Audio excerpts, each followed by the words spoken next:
तो hello guys, कैसे हो आप सभी लोग। मैं आ गया हूँ फिर से न्यू पार्ट लेके। तो चलो फिर शुरू करते हैं। हमें दिखाया जाता है कि वो लोग बैठ के आराम कर रहे होते हैं एक जगह। हमारा एमसी वो लोग को देखते हुए अपने मन में कहता है कि हम कई दिनों से बिना रुके चल रहे हैं, लेकिन मुझे ट्रस्ट नहीं हो रहा है कि वो थके हुए नहीं लग रहे हैं और अब मुझे उन पर नजर रखनी होगी। अनलाइकली में कोई ऐसा पर्सन जो एक दूरगामी सिचुएशन तक पहुंच चुका हो। हमारा एमसी उस लड़की से कहता है कि होंग, और इस लड़की का नाम होंग होता है। तो वो बोलती है कि हाँ बताइए। हमारा एमसी कहता है क्या तुम मुझे अपनी एनर्जी को छुपाना सिखा सकती हो। तो होंग कहती है कि इसे सीखना मुश्किल नहीं है, तो फिर इसके बदले में मिस्टर सिंह मुझे क्या कीमत देंगे। तो ये बात सुन के हमारा एमसी कहता है कि तुम क्या चाहती हो। तो वो बोलती है खैर क्योंकि आपने मेरी पहचान का लगभग अनुमान लगा लिया है, तो चलो मैं आपको बता देती हूँ। मुझे सच में ज्यादा कुछ नहीं चाहिए। हालांकि मैं अपने उस लॉर्ड से अलग हूँ जो वर्षों तक चैन से सोता है। तो ये बात सुन के हमारा एमसी अपने मन में कहता है कि हाँ ये सही है। चैंगवी वो प्राणी है जो अपने मास्टर चुनता है और लाइफ भर उसकी सेवा करता है। मुझे नहीं पता कि वो उस काले बाघ जैसे बेवकूफ की सेवा करने के लिए कैसे मजबूर हो गई, लेकिन कोई ना कोई तरीका तो जरूर होगा। हमारे एमसी से वो कहती है क्या मिस्टर सैनगन के पास कोई दो बोंग पील है। तो ये बात सुन के हमारे एमसी थोड़ा हैरान होता है और अपने मन में कहता है कि उसे ये कैसे पता चला, क्या उसमें फेयर नदी के अंदर झांकने की एबिलिटी है। और होंग हंसते हुए कहती है कि मुझे लगता है कि आपने कर लिया, तो मुझे लगता है आपने सही आंसर दिया है। भले ही आप ऐसे दिखते हो, मैं काफी लंबे समय से जी रही हूँ और मैं स्मेल को पहचानती हूँ। हमारा एमसी भी ये बात सुन के अपने मन में कहता है कि एक सिल्वर स्किल के लिए दो बोंग पील का इस्तेमाल करना कुछ हद तक बेकार है। और एक बुक निकालते हुए बोलती है होंग, अगर तुम मुझे ये दोगे तो मैं भी तुम्हें ये नोट दूंगी। ये फेंगशू टेक्निक की किताब है जो वाम्बो युग की एक नॉर्मल किताब है और इसे कई कैटेगरी में बांटा गया था। इसमें मास्टरी करना मुश्किल है जब तक आप सफल होते हैं, इसे सीखना मुश्किल है, लेकिन अगर आप इसमें मास्टरी कर लेते हैं, डिवाइन बीस्ट के पाथ पर चलना डार्क वे नहीं होगा। तो ये बातें सुन के हमारे एमसी अपने मन में कहता है कि ये तो डिवाइडिंग द इनर टायर का टेक्निक है। स्पिरिट बीस्ट का इंटरनल एरिया कुल 6 स्टेज में अलग अलग है। सबसे पहले तो स्पिरिचुअल एनर्जी आती है, फिर उसके बाद स्पिरिचुअल ट्रिबुलेशन, फिर ग्रोथ, फिर कनेक्शन, फिर कंडेंसन, फिर फाउंडेशन, और वो स्टेज अवस्था जिसका हर आत्मा प्राणी सपना देखता है, मिथिकल एंटिटी। अगर मैं अपनी इंटरनल एबिलिटी को बढ़ाने की कोशिश भी करूं तो भी तुम उस लेवल तक नहीं पहुंच सकते। ऐसा नहीं है कि लेवल बढ़ने के साथ साथ मैं एक एक करके बढ़ाता जाता हूं। ऐसा लगता है कि मानो मैं क्रिएचर होने की अवस्था में अपने एकमात्र इंटरनल स्वरूप को बढ़ा सकता हूं। इस केस में मैं सामान लेवल पर भी सामान से ज्यादा पावर प्राप्त कर सकता हूं। हमारे एमसी से होंग बोलती है ऐसा लगता है कि ये कुछ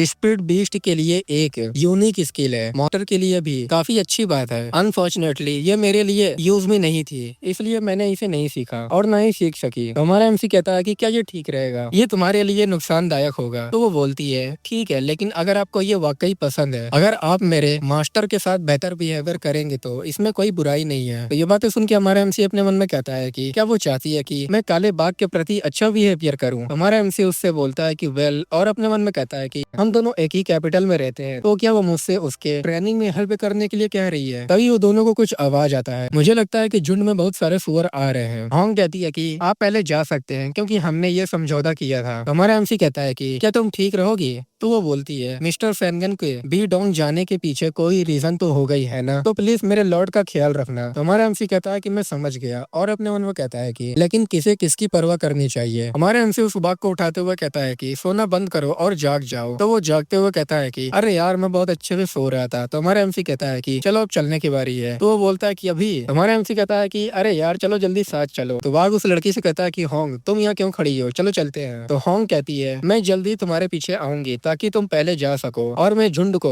गुमराह कर सकूं। तो काला बिल्ला कहता है कि होंग तुम्हें जल्दी आना होगा, और वो दोनों वहाँ से चले जाते हैं। तभी हम देखते हैं कि वो सुअर का झुंड आ जाता है। मैंने जो अभी खाया वो डोबोंग पी रहे हैं। हमारा एमसी कहता है कि हाँ। तो वो बोलता है तो क्या मैं मास्टर लेवल तक जा सकता हूँ, तुमने मुझे इतनी कीमती चीज क्यों दी। हमारा एमसी कहता है कि ऐसा इसलिए क्योंकि मुझे होंग से बहुत कुछ सीखने को मिला। तो काला बिल्ला बोलता है इसके अलावा और कोई रीजन है क्या। तो हमारा एमसी कहता है कि चुप रहो। फिर वो लोग एक सूखे ट्री के पास आ जाते हैं। काला बिल्ला कह रहा होता है क्या ये सही जगह है, यहाँ तो कुछ भी नहीं है। तो हमारा एमसी कहता है कि जरा ध्यान से देखो। तभी हमारा एमसी अपना हाथ उस पेड़ पे रखता है और अपनी पावर को इंजेक्ट करता है। तो वहाँ पर हमें दिखाया जाता है कि उसमें से फूल निकलने लगते हैं और एक गोल्डन ट्री में बदल जाता है। ये देख के काला बिल्ला कहता है क्या ये जिंगकोंग का पेड़ नहीं है, और वहाँ से एक दरवाजा खुल जाता है और सीढ़ियाँ भी आ जाती है। हमारा एमसी कहता है कि मुझे बी डोंग के बारे में भी पता चला। इस तरह तुम बिना किसी इंटरफेयर के तब तक प्रैक्टिस कर पाओगे जब तक तुम डोबोंग पिल के एनर्जी को एब्जॉर्ब नहीं कर लेते। तो वो बोलता है कि मैं समझ गया। तो हमारा एमसी कहता है तो चलो फिर चलते हैं, यहाँ एक भूल भुलैया है इसलिए मुझे फॉलो करो। और हमारा एमसी नीचे जाते हुए अपने मन में कहता है कि अभी से मैं यहीं से शुरू करूंगा और अंतिम स्टेज तक पहुंच जाऊंगा ताकि मैं किसी को भी दोबारा मेरी गर्दन पर अपने दाग गड़ाने ना दूं और मैं अपने लोगों को दोबारा नहीं खोना चाहता। फिर कुछ दिन बाद होंग भी वहाँ पर आ जाती है और वो कहती है कि हमें कब तक इंतजार करना पड़ेगा, 3 दिन बीत चुके हैं। और तभी वहाँ पर सुअर भी आ जाते हैं और वो लोग कहते हैं कि अब हम लोग और इंतजार नहीं कर सकते। होंग कहती है तो मुझे क्या करना होगा? तो वो सुअर कह रहे होते हैं मुझे बताओ कि इस गेट का दरवाजा कैसे खोले या फिर हम खुद ही अंदर घुस जाएं। तभी वहाँ पर जमीनें हिलने लगती है और वहाँ से और वो ट्री से कुछ निकलता है और हमें एक इंसान की परछाई दिखाई देती है। ये देख के ये लोग भी हैरान होते हैं और ये सुअर पहचान जाते हैं और कहते हैं कि ये तो सैनगन की स्मेल है। उस आदमी से सैनगन की स्मेल आ रही है। अगर हम उसे मार देंगे तो हमें पता चल जाएगा कि सैनगन का स्मेल कहाँ से आया है। और हम देखते हैं कि यही हमारा एमसी होता है जो कि ह्यूमन में ट्रांसफॉर्म हो गया होता है। और हमारा एमसी कहता है कि तुम लोग बेवकूफ हो, मैं सैनगन हूँ, तुम बास्टर्ड। और हमारा एमसी वहाँ से तेजी से गायब होके एक सुअर को मार देता है अपने स्वॉर्ड से। ये देख के सभी सुअर हैरान हो जाते हैं और पीछे हट जाते हैं। ये देख के हमारा एमसी भी अपने मन में कहता है हैरान होते हुए, ये तो कमाल है, क्या मेरी इंटरनल एबिलिटी भी बेहतर हुई है। और उस स्वॉर्ड से हमारा एमसी उस खून को एब्जॉर्ब कर लेता है। ये देख के हमारा एमसी भी हैरान होता है। ये लोग कहते हैं कि ये चीज, क्या वो चीज जो खून चूसती है? हमारा एमसी भी कहता है क्या तुम खून पीकर खुश हो? और उस स्वॉर्ड से मर्डरस ऑरा भी निकल रहा होता है और अपने मन में कहता है कि इसलिए इसकी भयानक एनर्जी के कारण इसकी हालत बहुत अच्छी नहीं है, लेकिन इसमें कुछ बुरा नहीं है। और वो सुअर कह रहे होते हैं कि हमें क्या करना चाहिए? मुझे यकीन है कि उसने गोली खा ली होगी और उसकी हालत में सुधार हो गया होगा, क्या हम उनसे निपट सकते हैं? और वो लोग बहुत डरे होते हैं। तो एक जो होता है मेन लीडर, वो कहता है कि डरो मत, जब सैनगन एक स्प्लिट बीस्ट की सचमकता था तब उसने एक गोली खाई थी। इसके अलावा वो अकेला है और हम बहुत ढेर सारे लोग हैं, ऐसा कुछ भी नहीं है जो हम नहीं कर सकते। वो लोग कहते हैं कि हाँ, हम भी स्पिरिचुअल बीस्ट हैं, हम भी ऐसा कर सकते हैं। और वो लोग हमारे एमसी पे अटैक कर देते हैं और कहते हैं कि चलो मार डालते हैं। हमारा एमसी भी कहता है कि अच्छा, ऐसा ही होना चाहिए, तुम सभी को इस तरह बाहर आना चाहिए। अभी हमारा एमसी अपने स्वॉर्ड में फिर से वही मर्डर सोरो को रिलीज करता है और जमीन पर मारता है, जिससे ब्लैक कलर का फॉग निकलने लगता है और वो लोग को ढकने लगता है। ये देख के ये लोग कहते हैं कि सभी लोग पैनिक मत करो, सबसे पहले हम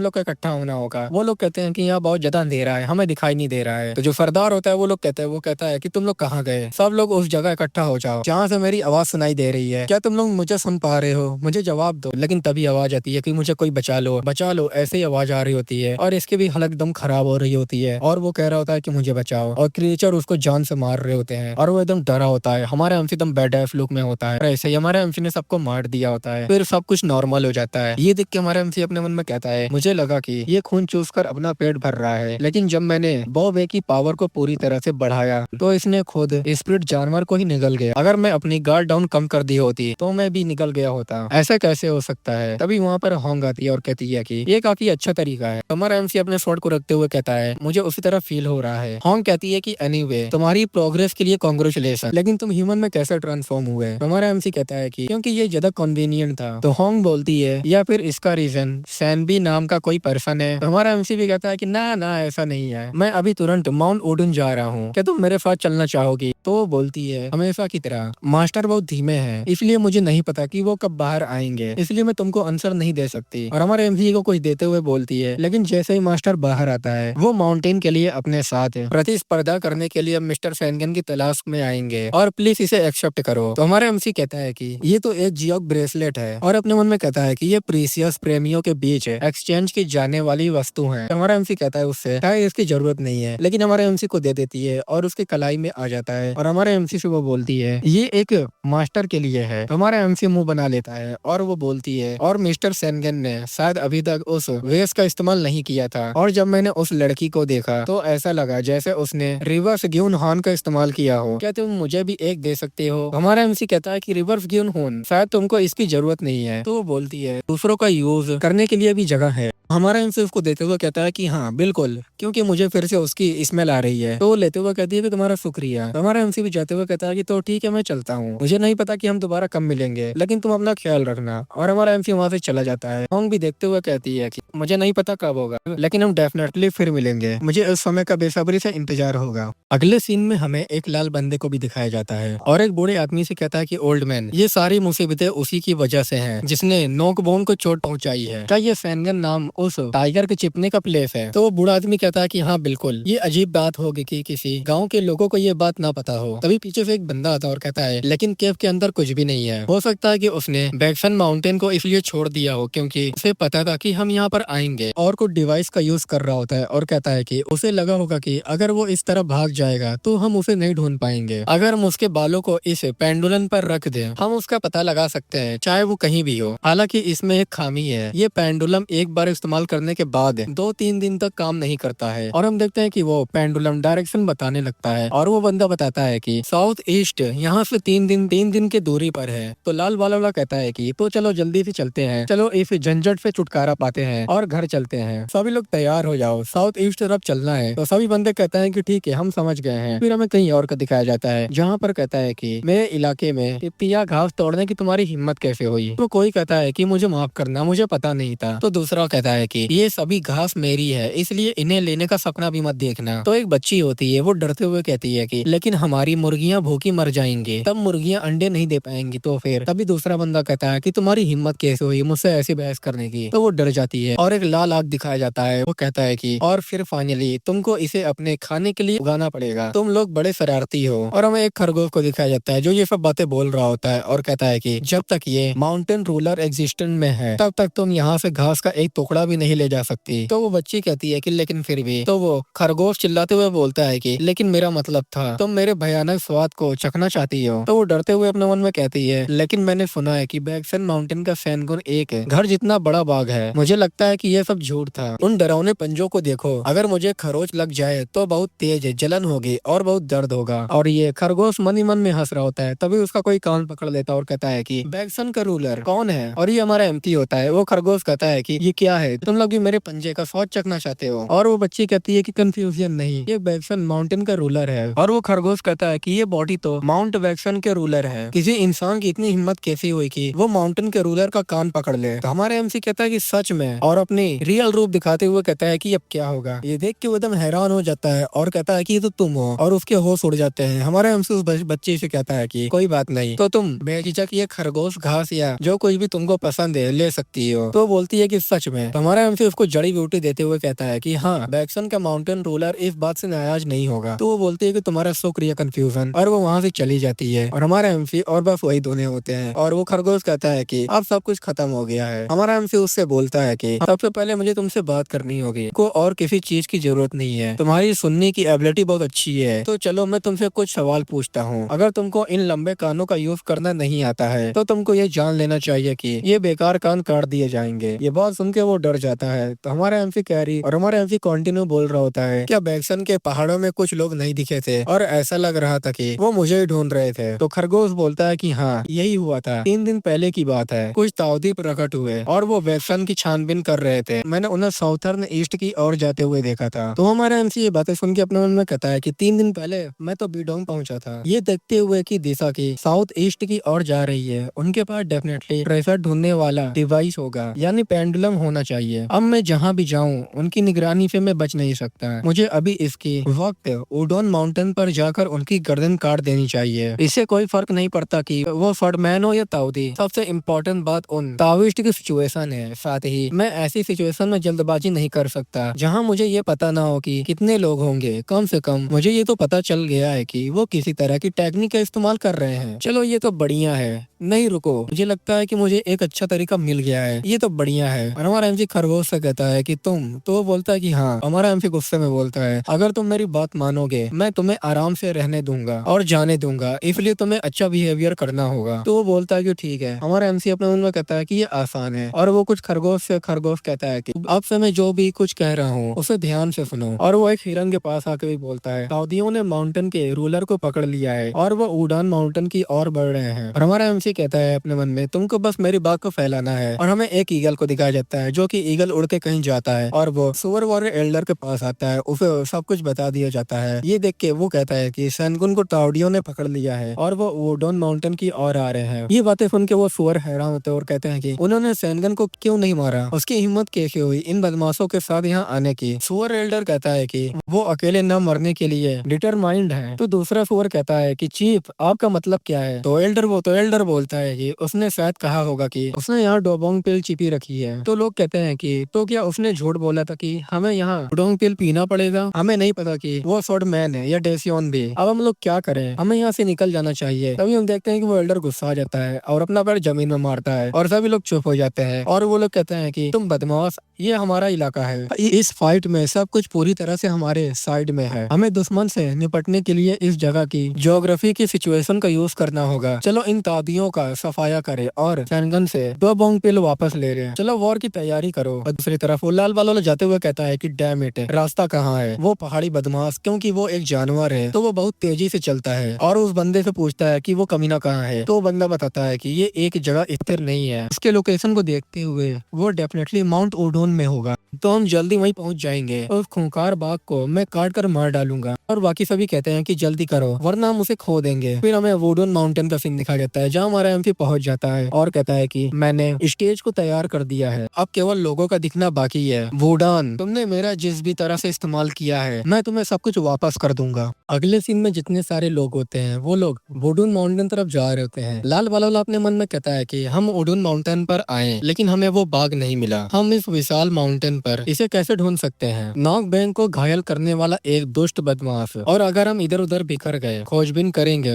तो स्वॉर्डमैन पर वो हमला कर देगा। तभी ये किसी को देखता है और ये हमारा एमसी होता है और हमारे एमसी से कहता है कि ए, तुम इधर आओ। तुम्हारा एमसी कहता है कि कौन? क्या तुम्हारा मतलब मैं हूँ? फिर हमारा एमसी उसके पास जाता है और वो लाल वाला हमारे एमसी से पूछता है, एक टाइगर जो घर जितना बड़ा है, ये एक जंगली मॉन्स्टर है इसलिए हम इसे पकड़ने के लिए यहाँ पर आए हैं। तो दूसरा बोलता है कि हमें इसे पकड़ना होगा इससे पहले कि कोई और शिकार सामने आए। क्या तुमने उसे नहीं देखा? तो हमारा एमसी नाटक करते हुए बोलता है कि समझ गया, पहले तो मुझे यकीन नहीं था क्योंकि ये बहुत बड़ा था, अब पहुंचता हूँ तो वो देखने में बाघ जैसा लग रहा था। तो दूसरा बंदा कहता है कि हाँ तुमने उसे कहाँ देखा? तो हमारा एमसी कहता है कि इसे समझाना मुश्किल है क्योंकि ये पहाड़ के बीचों बीच स्थित है इसलिए मैं तुमको रास्ता दिखाऊंगा। और वो लोग हमारे एमसी को फॉलो कर रहे होते हैं और हमारा एमसी उन लोग से कहता है कि घने जंगल में भी अगर तुम ध्यान से देखो तो ऐसे रास्ते होते हैं जिन पर जानवर चलते हैं। ये उन विशाल कायक जीवों तक जाने का रास्ता है जो यहाँ रहते हैं। अगर तुम इस रास्तों को फॉलो करोगे तो तुम उस प्लेस पर पहुंच जाओगे जहाँ मैंने उस जानवर को देखा था। और अपने मन में कहता है कि 2 ताविस्ट और 6 स्वॉर्डमैन, भले ही उनका लेवल ऊंचा हो फिर भी संख्या में अंतर बहुत बड़ा है। देखते हैं रिजल्ट क्या होता है। इस तरह की शानदार फाइट देखने का ख्याल ही मुझे बहुत मजेदार लगता है और साथ ही मुझे पागल भी कर देता है। और हमारा एमसी उन लोग से कहता है क्या तुमको वुडन माउंटेन के बारे में कुछ पता है? तो वो लोग कहते हैं कि नहीं हमें नहीं पता। तो हमारा एमसी बताता है तुम जहाँ भी जाओ हर पहाड़ की अपनी एक कहानी होती है। ऐसा कहा जाता है कि वुडन माउंटेन का नाम वुडन इसलिए पड़ा क्योंकि एक ऐसा प्लेस बन गया जहाँ वो लोग और सूल इकट्ठा होकर प्रैक्टिस करते थे जो खुद को कमजोर होने के लिए दोषी मानते थे। अब ऐसा कहा जाता है कि जंगली सुअर की सूल ने अपनी विरासत को आगे बढ़ाया है इसलिए। और वहाँ से बाल निकाल के कहता है कि ये सुअर के बाल माउंट वुडन में आम है। तो ये बातें सुन के लाल वाला कहता है कि क्या सुअर प्रैक्टिस कर रहे हैं? ये तो मजेदार है और इसका नाम ग्यूम होता है। ग्यूम कहता है कि मैंने सुना है कि नोकबांग के दल पर जंगली सुअरों ने भी हमला किया था, तो मुझे लगता है कि उस सातिर बाघ ने हमें उस जगह पर फंसाया हो। तो लाल वाला कहता है कि क्या, हालांकि ये एक स्पिरिट बीस्ट है फिर भी उसके लिए इस तरह के काम करना आसान नहीं है। तभी वो कहता है कि ध्यान से सुनो, जंगली जानवरों की आवाज तो दूर की बात है, मुझे तो किसी मुर्गी की बांग भी सुनाई नहीं दे रही है। तभी वहाँ से जंगली सुअर आने लगते हैं और एक बंदा तैयार हो जाता है, लेकिन वो एक जंगली सुअर वहाँ से निकल जाता है। उसको देख के कहता है ये बंदा, क्या ये तो बस हमारे पास से गुजर रहा है। तभी दूसरा कहता है कि जल्दी से पीछे देखो। तभी एक सुअर और आता है और उसको वो जान से मार डालता है। ये देख के सभी हैरान हो जाते हैं। तभी लाल बालोला अपने हाथ में फायर एनर्जी लाते हुए कहता है कि एक घात लगाकर किया गया अचानक हमला, इन जानवरों ने हमारे लिए कुछ मजेदार तैयार किया है, तो चलो इसका जवाब देते हैं। मैं उन्हें सामने आते ही मार डालूंगा। और हम देखते हैं कि सुअर लोग अटैक कर देते हैं और वो लोग फाइट कर रहे होते हैं। तभी लाल बालोला जाता है और सुअर को वहीं जला के मार डालता है। तो ये बंदा कहता है कि तुम्हारा बहुत बहुत शुक्रिया। लाल बालोला कहता है कि ये तो बस एक बेवकूफ जानवर है, शांत हो जाओ। जब तुम्हारा सामना ऐसी चीजों से हो जो केवल सीधे तुम पर हमला कर सकती है तो तुम क्या करोगे? तुमको बस उन पर जोरदार अटैक करना होगा। और हम देखते हैं कि वहाँ फाइट हो रही होती है और कुछ सुअर पीछे से चुप के देख रहे होते हैं। वो लोग कहते हैं कि यूम, तो दूसरा कहता है कि तुम यहाँ हो। ह्यूमन ने तुरंत ही अपनी पावर का यूज करना शुरू कर दिया है, लेकिन ये अभी भी चीफ की प्लानिंग के अनुसार ही चल रहा है। तो अब हम अगले प्लेस पर जा रहे हैं। तभी हमारा एमसी वहाँ पर आता है और कहता है कि तुम ऐसा नहीं कर सकते, ऐसा करने से पहले तुम्हें इस जगह से सुरक्षित निकलना होगा। तभी हमारा एमसी उन सभी को मार डालता है। वो लोग कहते हैं कि ये तो एक इंसान है, जल्दी से पीछे हटो। लेकिन वो लोग मारे जाते हैं वहाँ पर। और ये ग्यूम ने किया होता है। ग्यूम कहता है कि वो बहुत ज्यादा ही चालाक है, ऐसा लगता है कि उन्होंने हमें पहले ही घेर लिया है, इसलिए सभी स्वॉर्डमैन को एक जगह इकट्ठा करो। तो दूसरा कहता है कि ग्यूम, मुझे वो यंग पहले दिखाई नहीं दे रहा था। वो बंदा कहता है कि उसे जंगली सुअर ने घसीट कर ले जाया होगा, उस बारे में तुम चिंता मत करो और उन्हें मारने के बारे में सोचो। और दूसरी तरफ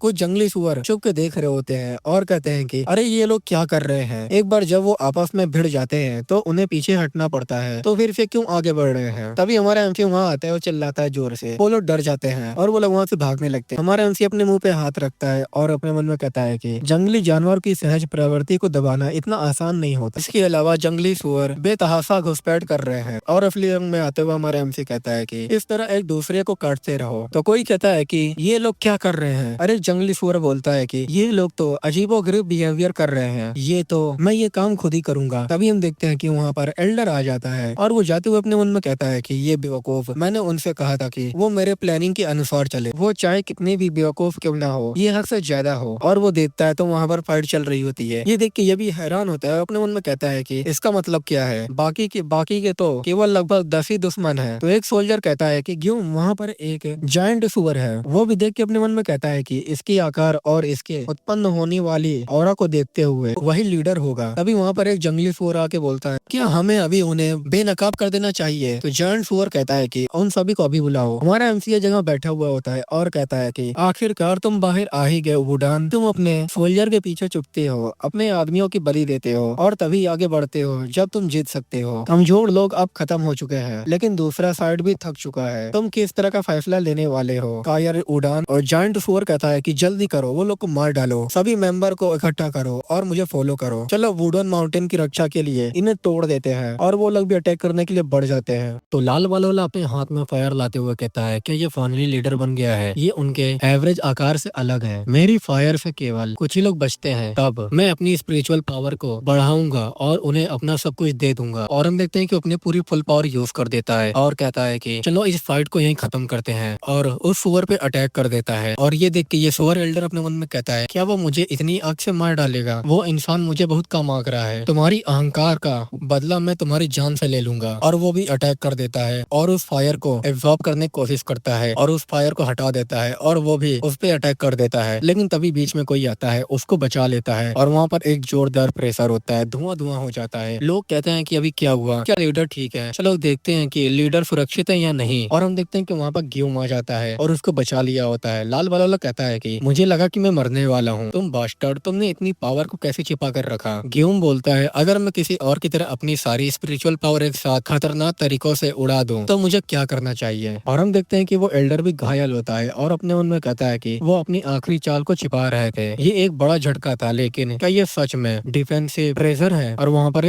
वहाँ पर गड्ढा भी होता है और ये अपने मन में कह रहा होता है एल्डर, हालांकि हालात मुश्किल हो गए हैं, मुझे क्या करना चाहिए अब। ग्यूम कहता है कि एपियोंग, तुमको अपनी स्पिरिचुअल पावर को प्राप्त करने की जरूरत है, चलो मुझे इसे फिनिश करने दो। तभी हमारा एमसी वहाँ पर आता है और कहता है कि अगर फाइट इसी तरह चलती रही तो मजा नहीं आएगा। ये देख के वो सभी हैरान होते हैं, तेजी से गायब होके उन लोग के पीछे आ जाता है और ग्यूम का हाथ पकड़ लेता है और कहता है कि एक ऐसी फाइट में डिफेंसिव प्रेशर जैसे तुम्हारे आपस में ही लड़ना होगा, मुझे लगता है कि ये थोड़ी धोखाधड़ी है, इसलिए मैं इसे जब्त कर लूंगा। और हमारा एमसी उससे ले लेता है और मुस्कुरा के कहता है कि ये तो मजेदार है। और हम देखते हैं कि ग्यूम का हाथ ही टूट जाता है। लाल वाला कहता है कि ये आदमी आखिर क्या कर रहा है, हमारे ट्रेजर को छूने की तुम्हारी हिम्मत कैसे हुई, तुमको क्या लगता है कि ऐसा करने के बाद तुम सेफ रहोगे। और हम देखते हैं कि हमारे एमसी को सुअर ने पहचान लिया होता है और हमारा एमसी अपना स्वord निकाल के बोलता है कि आखिरकार तुम बूढ़े सुअर, तुम्हारी नाक तो अच्छी है, मेरे पास तुम्हारे लिए कुछ है, लेकिन मैं तुम्हें इन बदमाशों द्वारा परेशान नहीं होने दे सकता। और वो सोल्जर भी कह रहे होते हैं कि आसानी से मरने के अपने विचार को त्याग दो। और सुअर बोलते हैं कि सैनगन, क्या तुमने कहा कि तुम सैनगन हो। हमारा एमसी बोलता है अब जब मैंने जो कुछ देखा है उसे पूरा कर लिया है, क्या हम इसे यहीं समाप्त करें। और हमारा एमसी अपनी पावर को रिलीज करता है और वहाँ पर ब्लू कलर के फायर निकलने लगती है और वो लोग वहीं जलने लगते हैं। हमारा एमसी बेडेफ लोग में बोलता है कि मुझे इस केओस के बारे में सभी साउदियों को सूचित करना होगा। और ये बंदा कहता है कि मुझे उन्हें बताना होगा सभी को। तभी हमारा एमपी उन लोग के पास आ जाता है, उन लोग के पास से आगे बढ़ता है तो वो लोग भी वहीं जल के मारे जाते हैं। हमारा एमपी सीधा वो सुअर एल्डर के पास आ जाता है। वो सुअर एल्डर कहता है क्या सच में ऐसा है, ऐसा लगता है कि हम सब तुम्हारे झांसे में आ गए हैं, मुझे तुमसे जो एनर्जी प्राप्त होती है आखिरकार तुमने ये करके दिखा दिया, कांग्रेचुलेशन। तो हमारा एमसी कहता है कि क्या तुम्हारे पास कहने के लिए कुछ आखिरी शब्द हैं। तो वो बोलता है इससे क्या फर्क पड़ेगा, लेकिन मेरे पास एक रिक्वेस्ट है। लेकिन हमें दिखाया जाता है कि हमारे एमसी ने उसका फेरी कार्ड दिया होता है और कहता है क्या तुम सच में मुझे वसीयत या कुछ इसी तरह की कोई बात बताने की कोशिश कर रहे हो। ये बहुत ज्यादा एनोइंग है और हम देखते हैं कि हमारे एमसी ने जो मारा होता है वो वहीं जल जाता है। फिर हमें बैक विलेज का दिखाया जाता है। कोई कहता है कि चलो देखते हैं। ये लोअर क्लास है, लेकिन मुझे मखमल के 2 फायर वे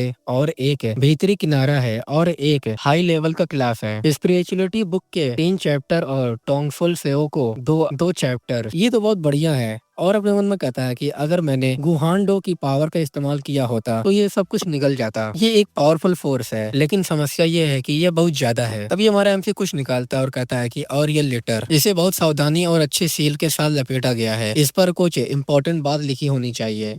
तभी हम देखते हैं कि वहाँ पर वही लड़की आती है और वो बच्ची बोलती है आपको लिखना नहीं आता सच में, कंफ्यूजन। हमारा एमसी कहता है कि तुम वही छोटी बच्ची थी जो उस समय हुआ करती थी। तो वो बच्ची बोलती है कि कंफ्यूजन आपका शुक्रिया, हमारी मुर्गियाँ अब पूरी तरह से हेल्दी हैं और अच्छी तरह से बढ़ रही हैं, इसलिए मैं अंडे बेच रही हूँ और खूब पढ़ाई कर रही हूँ। तो हमारा एमसी भी बोलता है कि क्या तुम पढ़ाई भी कर रही हो। फिर हमारा एमसी लेटर निकालता है और उसको दिखाता है। तो वो बोलती है बच्ची तुमको इन्हें पढ़ने के लिए किसी की जरूरत होगी। हमारे एमसी फिर लेटर लेते हुए कहती है कि मुझे दे दो, मैं तुम्हारी हेल्प करती हूँ रीड करने के लिए। फिर वो बताती है योशियो के साथ ग्रुप के बीच हुई छोटी मोटी फाइट शांत नहीं हुई और बेकाबू आग में तब्दील हो गई और लाल सागर ने योशु के खिलाफ वॉर की घोषणा कर दी। हमारा एमसी भी हैरान होता है और वो कहती है कि क्या बात है। हमारा एमसी कहता है कि कुछ नहीं, आगे पढ़ो। तो वो बताती है 3 डेमन किंग की मूवमेंट एक्स्ट्रा ऑर्डिनरी है। सभी ताऊदियों को ये बात अपने मन में बैठा लेनी चाहिए और तैयार रहना चाहिए। मैं बस इतना ही पढ़ पा रही हूँ। हमारा एमसी कहता है कि नहीं ठीक है, इतना काफी है, तुम्हारा शुक्रिया, बदले में तुम्हें क्या चाहिए। तो वो बोलती है कि कोई बात नहीं, मुझे कुछ नहीं चाहिए, आपने मेरी लास्ट टाइम जान बचाई थी। तभी हम देखते हैं कि हमारा एमसी उसके चेहरे में चोवा को देखता है और मुस्कुरा के गिफ्ट निकाल के बोलता है कि फिर भी मेरी ईमानदारी को एक्सेप्ट करो। तो वो लेते हुए कहती है कि वाओ, ये तो बहुत ज्यादा चमक रहे हैं। हमारा एमसी उससे बोलता है कि इसे किसी को मत दिखाना और उन्हें तुरंत घर ले जाओ, इसे अपने फादर की देख रेख में ही रखना। तो ठीक है, अब जाओ। तो वो जाते हुए कहती है कि हाँ, अगर आप एक और लेटर पढ़ना चाहते हैं तो प्लीज मेरे पास आइएगा। हमारा एमसी भी कहता है कि ठीक है। फिर हमें कहीं और का सीन दिखाया जाता है जहाँ हमारा एमसी जा रहा होता है और अपने मन में कहता है कि लाल सागर यहाँ से वेस्ट की और 1 वर्ष की दूरी पर स्थित एक एरिया है। वॉर की ज्वालाएं जल्दी बैक्सन माउंटेन तक भी पहुंच जाएंगी। हमारा एमसी उस पत्थर पे टच करता है तो वहाँ पर कुछ पैटर्न बन के आता है और वहाँ पर एक गेट खुल जाता है। हमारा एमसी अंदर जाते हुए अपने मन में कहता है कि जब ह्यूमन और बीस्ट के बीच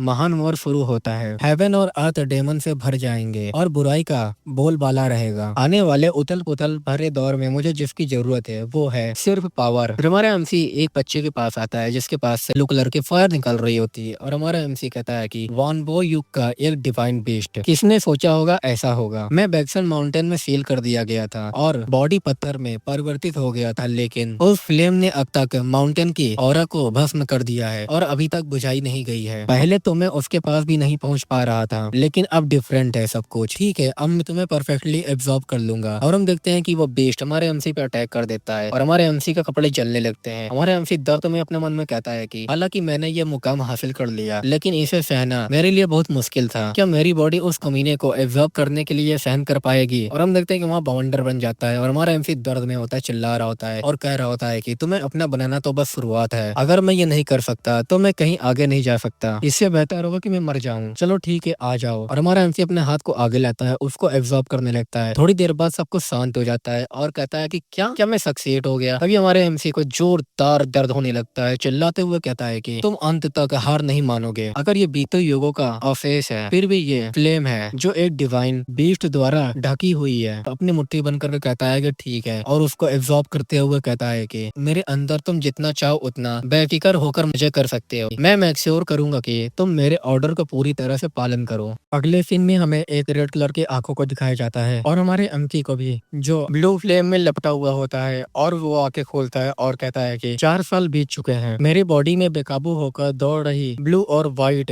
फ्लेम सैकड़ों हजारों बार बुझ चुकी है। मैंने टॉक्सिक को रोक दिया है और अब इंटरनल पावर प्राप्त करना पॉसिबल है। कंप्लीटली फिनिक्स एविल फायर को अपना बना लिया है और उन्होंने टेलीकिनेसिस की पावर प्राप्त की जो कि जियोंग में थी। फ्यूचर में करने के लिए बहुत कुछ है, मुझे ये करना ही है, लेकिन मुझे समझ नहीं आ रहा है कि पहले क्या करूं। मुझे बिल्कुल भी अंदाजा नहीं है। अरे हाँ, वो बच्ची, चलो पहले उससे मिलते हैं। फिर हमारे एमपी शहर में आ जाता है और इधर उधर देख रहा होता है। कोई कहता है कि इयोन तो एक आंटी होती है, वो कह रही होती है अगर ये इयोन है तो क्या तुम इयोन फैमिली की उस बस्ती लड़की की बात कर रहे हो? तो हमारा एमसी कहता है कि हाँ। तो कोई कहता है कि वो फैमिली पहले ही गुलाम बना लिया गया है और तितर बितर हो गया है। तो हमारा एमसी कहता है कि गुलाम, लेकिन किस लिए? तो बंदा बताता है कि एक समय ये एक बहुत ही चहल पहल वाला फैमिली हुआ करता था, क्या तुमको नहीं पता? एक दिन अचानक उनके पास उनकी हैसियत से कहीं ज्यादा धन आ गया, इसलिए उन्हें और उनकी बेटी को सीओ डांग जाना पड़ा क्योंकि उनके पास काफी पैसा था। लेकिन अरिस्टोक्रेट ने कहा कि उन्हें आम लोगों के साथ रहना पसंद नहीं है,